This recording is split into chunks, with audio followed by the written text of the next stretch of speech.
Okay, hello. This is going to be a video about roots of polynomials, focusing on the identities that you can use to kind of really make things quicker. If you have been doing a few of these questions, you might always see and be tempted to do things the long way, but really using these identities can speed things up hugely. So on the screen, we've got the things we came up with in the last video. And I just want to quickly talk about how you can write these in slightly more shorthand, in particular, because in the way that the patterns happen. So in the cases of where you're just adding the roots together, so like this for a cubic, or like this for a quartic, a shorthand way of saying that is just to say that we're going to add up all the roots. So we can say we are just going to add up all the roots. And this is kind of shorthand, really, we could write this. So like I equals 1, 2, maybe in the case of quadratic 2 for the two roots. And we could say like, you know, alpha 1 and alpha 2 are the two roots instead of alpha and beta. But normally we can just people understand what we mean if we just say this, and that's add up the roots. And then this would be exactly the same as saying alpha plus beta. So this would be minus b over a for whatever the polynomial is. And the nice thing is this would work for any length of polynomial. So in the case of the second one, where we're multiplying things in pairs, that's like these, we could write this as the sum of alpha beta. Now that really does mean go through all pairs. So that would be, in the case of quartic, it would be alpha beta, but also alpha gamma plus alpha delta, etc. And this is always going to be c over a. And then you can keep going. So for example, in the case of triplets, so that doesn't even come into a quadratic, but it would come into the other ones. This we could write as alpha beta gamma is equal to minus d over a, and you could keep going.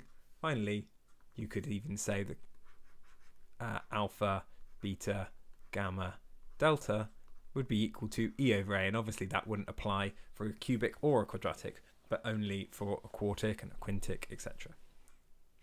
So if you see that notation, that's all it means: multiplying triplets and add them all up. Okay, so now looking at some of the kind of identities that you need to know. And the key point here is remembering them is useful. You can use without proof. You can use without proof if you can remember them. Now they're quite long, but they again do have quite a lot of patterns. As you can see, if you look at the ones, if you use sum of squareds, then you can say adding them up squared is going to be add them up and then square afterwards, and take away 2 times adding them up in pairs. So you can prove these, and I recommend that you do go away and prove them. I proved the first one in the last video, so you can go back and look at it, but essentially I recommend that you start, if you wanted to prove it, with this term and multiply it out. In fact, I'm just going to do it. So you get alpha squared plus 2 alpha beta plus beta squared, and then you rearrange it as so. And the other ones would be very similar. I would just start by multiplying out these terms and spotting what you get. So if you can remember them, that's great. If not, you'd have to prove them again. There's some similar identities with cubes. So sum of cubes, and exactly the same. You'd start by, so for example, if I was to prove this one, you'd start by multiplying out alpha plus beta cubed, and let's do that. So that would be alpha cubed plus 3 alpha squared beta plus 3 alpha beta squared plus beta cubed using binomial expansion. So I can see that is alpha cubed plus beta cubed plus 3 alpha beta, factorize it out to get alpha plus beta, and then rearrange, and you could get the term that we got above. I think the key thing to see here is that what we're doing is we're changing something which we don't have a handle on into things which we can write in terms of the coefficients. So in particular, this here, alpha plus beta, in the case of a quadratic, is going to be minus b over a. This here is going to be c over a, and this here again is going to be minus b over a. So if you know the coefficients, then you can calculate the sum of cubes. And finally, the last one, and again we did see this briefly in the video before, you can see that if you add reciprocals, you can rewrite these again into things that can be written in terms of the coefficients. I'll just do the first. Actually, I'm going to do the cubic one because I did the first one in the previous video. So if you have 1 over alpha plus 1 over beta plus 1 over gamma, all we're going to do is put them over a common denominator. So I'm going to multiply the first fraction by beta gamma, and the bottom will be alpha beta gamma. The second fraction by alpha gamma, and the bottom will be alpha beta gamma. And the third fraction by alpha beta, and on the bottom we'll have alpha beta gamma. Put them all over one fraction, and we can see we get alpha beta plus beta gamma plus gamma alpha all over alpha beta gamma. And we can see that in the case of a cubic, the top of the fraction is going to be equal to the sum of pairs, and the bottom of the fraction is going to be equal to, well, the sum of triplets, but there is just one. And this is going to be equal to c over a, and this is going to be equal to minus d over a. So if you know d, c, and a, you could find out what this would be. Okay. Right, now let's do a question. So this is a real exam question.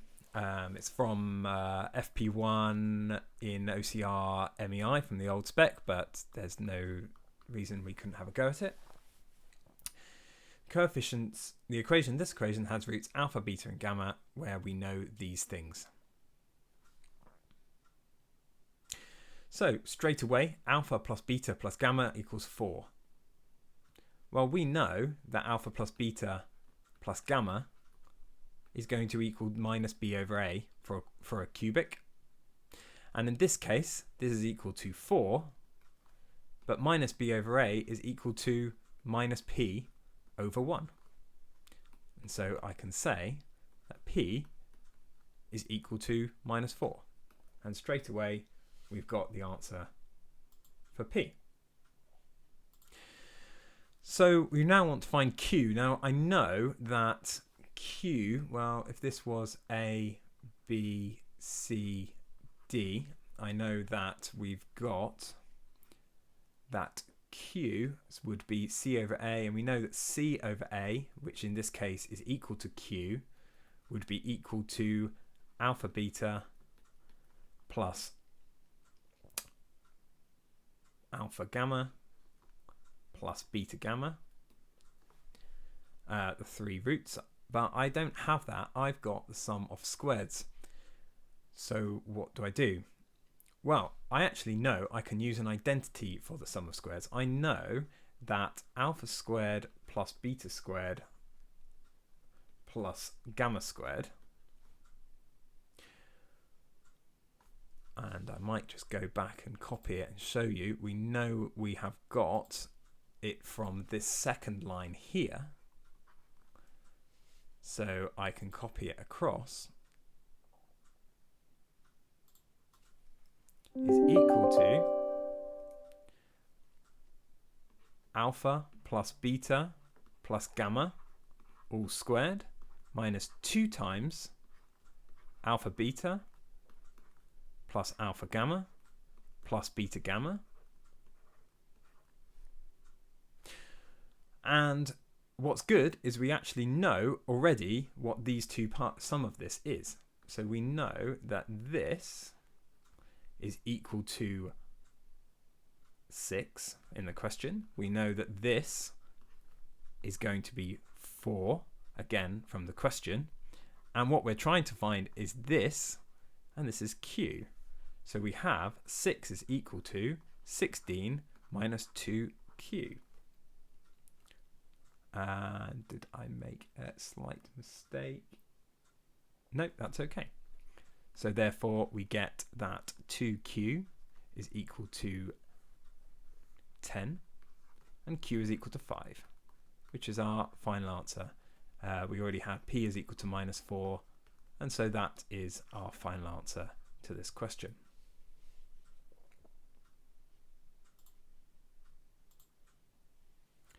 Okay, the next question I'm going to do is this one. I'll give you a second to just look over it. I called it weird roots in the subject because, well, these roots look kind of funny, but we're kind of going to think of this as alpha, beta, and gamma, although beta and gamma here are written in terms of alpha. And the key point here is, in the quadratic, we're given minus 15. Now we know that in a cubic, the sum of alpha, beta, gamma, or actually just alpha times beta times gamma, is going to be equal to minus d over a. Remembering it's minus b over a, positive c over a, minus d over a. And that, we see, is 15. Therefore, I know if I multiply these all together, I get 15. So I can say alpha, beta, gamma, which is equal to alpha, 5 over alpha, alpha plus 5 over alpha minus 1, is going to be equal to 15. Now you might say, well, why did I think to do that? Well, the question says solve completely for this equation, the equation for this, but I really kind of want to know what alpha is, and this is an equation I can form just in alpha.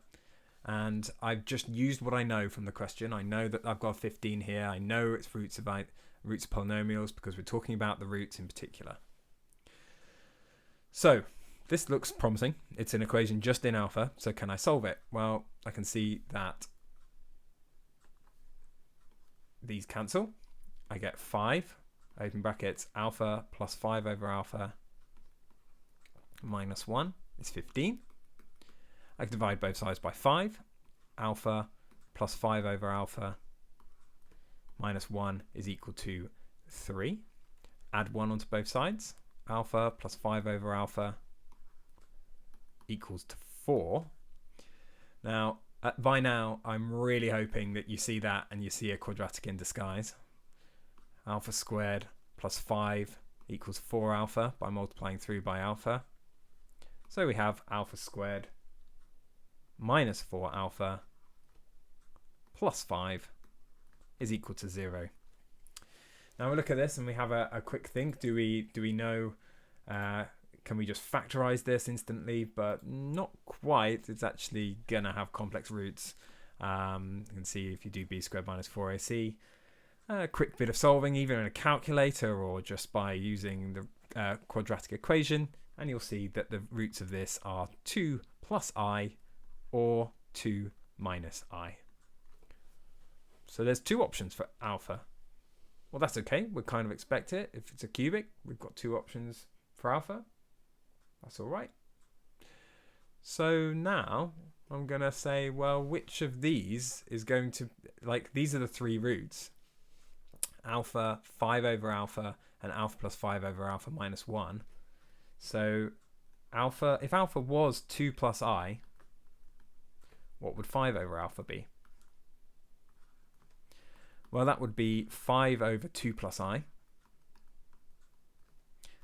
times top and bottom by 2 minus I.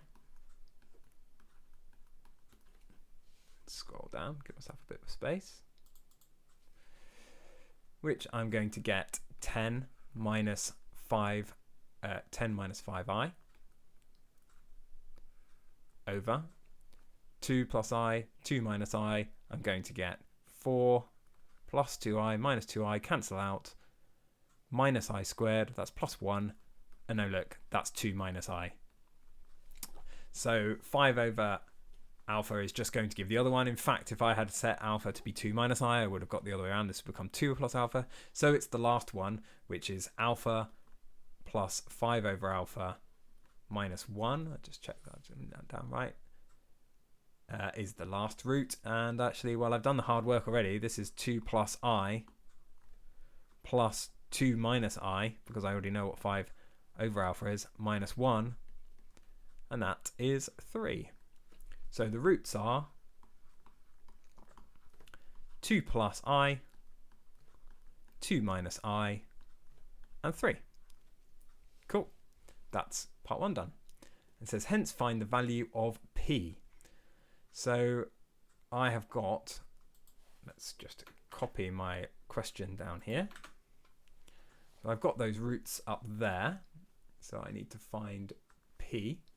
Well, I know that my P value is going to be equal, well, I know that minus B over A, so here A is 1, B is P, C is Q, and D is minus 15. It doesn't seem like we ever find out Q, but minus B over A is equal to minus P over 1, and that is going to be just the sum of the roots, which is going to be 2 plus I plus 2 minus I plus 3. So therefore I can see that minus P is equal to 7, and so I can see that P is equal to minus 7. So that's a way that we can use roots of polynomials to do things faster. Yeah, and that has kind of helped us, and we've used these identities.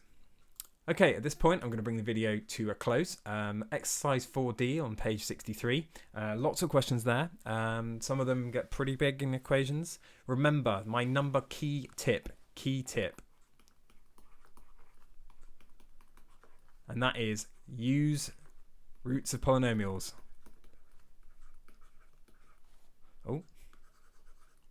Use roots of polynomial formula.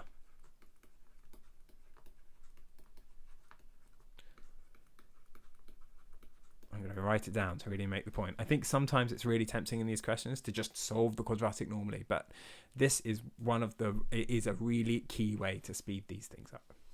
Okay, and that's my video finished for now. So good luck, and the next video will be on transformation of roots.